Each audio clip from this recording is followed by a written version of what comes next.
Pardon me while I have my delicious green Jolly Rancher C4. I'm kind of like super hooked on these things. Ain't enough caffeine in this world for me, I swear.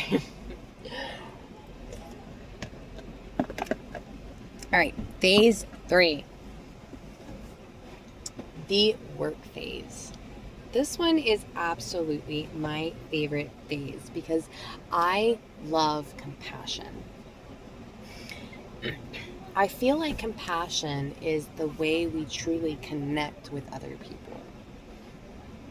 When we hold open our hearts and we allow even people that have hurt us in, not like energetically, but like kind of like, I want to say like thought wise, okay? Not actually letting somebody that hurt you come back into your heart space, but opening your heart space to be able to see it from a different perspective. That's the better way to say it. Okay. So when we open our heart space to reanalyze the situation, reanalyze the person, reanalyze whatever it is, that's when we can find compassion. Okay, and it's very important. I can't tell you how many conversations I've had about compassion in the last 9 months. I preached compassion quite a bit to my ex, and we had a lot of fights about it, actually. A lot of fights, because he just, and honestly told me, like, I don't think I believe in compassion. Big red flag for me when I realized I probably should go. So compassion, like, this is where we broaden our view, change our perspective, put on that other person's shoes, and use empathy, okay? Usually when we think of empathy, we're typically thinking about like, oh, well, how can I help a person who's in a bad situation? We don't typically try to look at our perpetrators from an empathetic point of view, okay? And I'm going to show you how to do this because I'm going to use my ex, Brad, as the perfect example, okay? So, the last 9 months with Brad were not very pleasant. Ever since, like, I started opening my crown chakra and working into truly healing myself, he was triggered a lot by that. A lot. And I tried to have conversations with him constantly about, like, forgiveness, because I knew that his past was eating him alive, like, straight up, like, the most gnarly thing that you could imagine, like, just gnawing at him. Like, no joke, like, gnawing at him. And it just got worse and worse and worse. And the more I tried to help him through it, I honestly think I just made it worse. Because he wouldn't see it. He refused to have compassion. He saw anybody that hurt somebody else as an absolute, he had no compassion. None. But I'm going to show you what compassion looks like, okay? I can look at his past, his trauma, his reactions, the way that he was raised. I can look at every single little aspect of his life because I knew him better than he even knew himself. Okay, I could look at every single thing about him, and I could really, honestly, in the end, it was just making excuses. But I did. I made excuses for every little thing he did. I made excuses for the way he spoke to our children. I made excuses for the way he spoke to me. I made excuses for his lack of compassion because I could see where he was hurting. I could see every single little, like, pinpoint of pain. Almost like it was a voodoo doll. I could visibly see every single little, like, pin sticking out of his little voodoo doll baby, okay? So it was easy for me to be like, I understand. No, I truly understand. Like, and I would excuse these behaviors, and be just overly compassionate. So, don't get me wrong, there is the possibility of being overly compassionate, and in that case, we have to rein it back, okay? Because the excess of anything is not good for us. Okay. So, but I could. It was almost like watching a chess game and memorizing every single move that was made and seeing every calculation from both sides. And that's what compassion is like, okay? So it's analyzing every single move, every single word, everything that's ever happened in a way that is objective. That is the key word here, objective, okay? You are solely an outside person looking in. You remove yourself from the situation completely and look at the perpetrator. Why? Why did they become a perpetrator? What happened to them that led them down that path?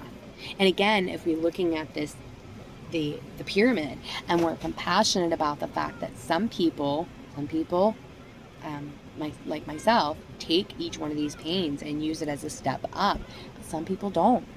Some people don't want to do that. Some people don't like the work. It hurts too much. The pain is so great that they don't want to do it. Okay? And that's what we have to avoid.